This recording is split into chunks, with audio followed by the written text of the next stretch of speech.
It's estimated close to 140,000 people are likely to be diagnosed with cancer in this year alone. So really, there's few of us not touched by it. We all know that a cancer diagnosis can be quite terrifying. Aside from the physical toll, the psychological impact can be crippling too. People battling uncertainty about what it means, who to see, and who can support them. Now in Australia, we're pretty lucky. We've got lots of cancer support services, but unfortunately, many people feel as though they're left to fight the disease alone. They don't access the services that could help them.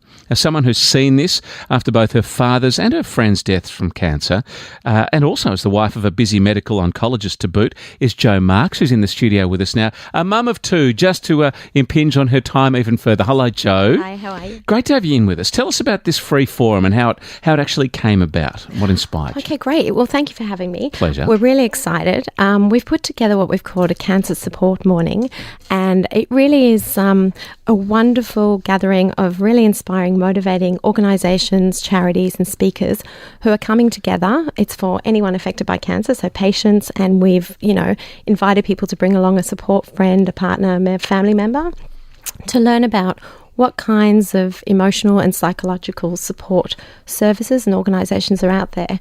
Because as you mentioned before, the shock of a diagnosis and, the physical toil of going through treatment is quite devastating for people and takes a huge toll. But the emotional and psychological well-being is also really important for patients. From the flip side, and you've seen it with your own eyes, what does your husband bring home as an oncologist? And just remind us all of the work the incredible oncologists of this world do.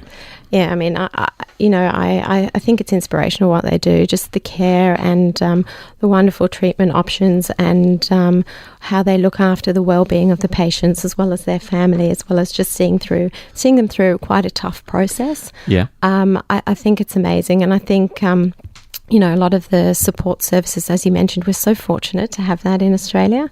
It's inspirational, and I think, it touches everyone. We all know someone. You can't be removed from it. No question. And it affects all our lives in a very different way, but I think, the ripple effect is huge, not only on the cancer patient, but on their families, their communities, their school, thinking about how it affects their children, their workplace. It goes quite deep. Tell us about some success stories. Let's dwell on the positive. There's lots of success stories. From your husband's side and yours, because we'd love to take good vibes about this topic for us. I think it's brilliant in terms of the medical research and the new treatments. I know my husband looks after a clinical trials unit, and they have a lot of amazing new drugs that they're trialling as part of big overseas protocols and programs here in Australia. There's lots of dialogue between different oncologists and countries, aren't there? Absolutely, and they're all participating in this trial to try and collate data and to see, what's working better and new different, types of doses and trials and treatments and measuring those and quantifying and looking for different ways of dosing and treating patients all the time, which I think is exciting. And there's been a lot of breakthroughs across lots of different categories. And courage of the patients too to say, I'll give this a try. I know it's the 11th hour. Let's do this. Yeah, and I think they're so brave and they're so inspirational, and that's why I love working in this space, because these people have a really tough time, but their outlook is so positive, and they keep going and they push themselves for the sake of their families and their friends, and they're prepared to try anything. Yep. And you think you're having a bad day and you meet someone and they're not complaining, and you just take a moment to actually feel really grateful. So from your experience in this whole periphery of it all, how important is the role of positivity for not only the patient but those in the team around that person? Oh, look, I think it's critical, and I think this comes down to why looking after your emotional well-being holistically, like making sure you've got the emotional and psychological component locked away, is so critical. And that's why I love working with all these different support networks, because the positivity comes through groups. Yeah. So a lot of them have support groups where you're meeting like-minded people going through the same thing. And, cancer can be quite isolating. And I think it's really hard for people who haven't been through that experience to really understand what it's about. Yeah. And these networks and these forums and these support lines, and, even at the SAN they have Jacaranda Lodge, which is their support centre, and I spoke at an early breast cancer group the other day, and they have like an art therapy group, and they have, the opportunity for people to connect, to feel supported, to feed off each other's positivity, to hear great stories, to see survivors who are there 5 years later, which is really, really inspiring. Isn't that good? Look, it's not all positive. It must be a roller coaster of emotions. What are the stages of emotions that patients tend to typically go through? Yeah, look, I think everyone's experience is very unique.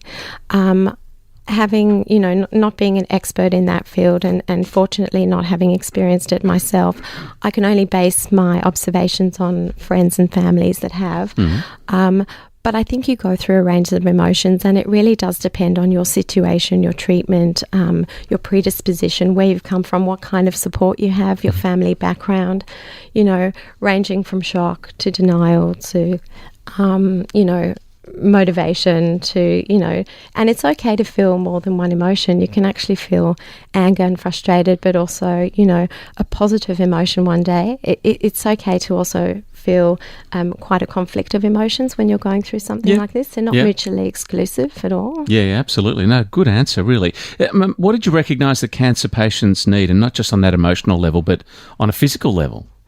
Yeah, there's lots of requirements that they need on a physical level, because often with treatments they have quite a low energy level, quite lethargic. I think, that's when really friends and families kick in and, try and be there for them. That's when, a lot of people I've spoken to have said when I just can't cope physically, when I'm just feeling really low, really flat, maybe, don't have the strength to do my everyday tasks, that's when I notice my community, my tribe, my friends around me really gathering support. And it's such a key part of their positive outlook and their, strength and courage to keep going. Yeah, it's a great support network. The thing is, despite us having such excellent cancer services, people often don't know about them, or indeed where to access them. Yes, I know, and I've found that, and that's why I was sort of motivated to try and put this cancer support morning together, because through our charity I work with so many other wonderful organisations who we partner with, such as the Cancer Council and BCNA, and these amazing women that I've met through different forums, and I thought, wow, I didn't even know these organisations existed. I would love to create an avenue or an event where we could actually all work together with the same goal, which is really just to help make someone going through a cancer experience just that little bit easier. Just let them know they're not alone. They don't have to feel isolated, that there are some wonderful, amazing organisations, and most of the people that are coming to our event, all of their services are free and available, and people really don't know that they exist. So I was like, well, let's all get together. We're all on the same page. Yeah, let's do this. And make it happen. Okay, so for our lucky Sydney people in the Sydney area listening today, this coming Sunday at the SAN, the Sydney Adventist Hospital, will be the big event. So tell us about it. What's happening on the day? Okay, well, it's so exciting. It's a morning, and what we've got is we've got a lineup of about 10 amazing motivational, inspiring speakers. Yeah. A series of just short talks telling you what they offer, what their support tools are, or a little bit about their organisation, their history. Quite a number of the women speaking are actually cancer survivors. Yep. And through that experience, they've gone on to create these amazing charities, and that's how they've felt empowered. That's how they've felt they want to move forward. That's how they want to give back. And there's opportunities to join their organisations, to volunteer. There's opportunities to hear about what services they offer and how to actually reach out for help, where to go. And the thing is, we've got a myriad of different services. So we've got a lovely lady who actually does a free yoga class at the SAN, teaching people about meditation, relaxation, how to just, get out of that zone when you feel stressed and anxious. And she's going to get tips to a clinical psychologist for relationships. So they're all different. You just pick and choose what resonates with you.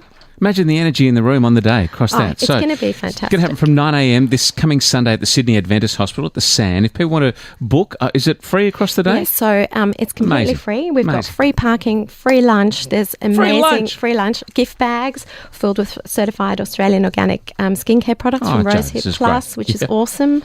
And you can come and talk to all the presenters afterwards. There's authors of books and, just have a chat to them as well as meet like-minded people. Yeah. And just, maybe contact someone in your local area that you could actually, catch up with at another time. Terrific. All right. So if people want to just turn up, do we need to book some tickets in advance? You do need to book because places are limited and they're filling up fast.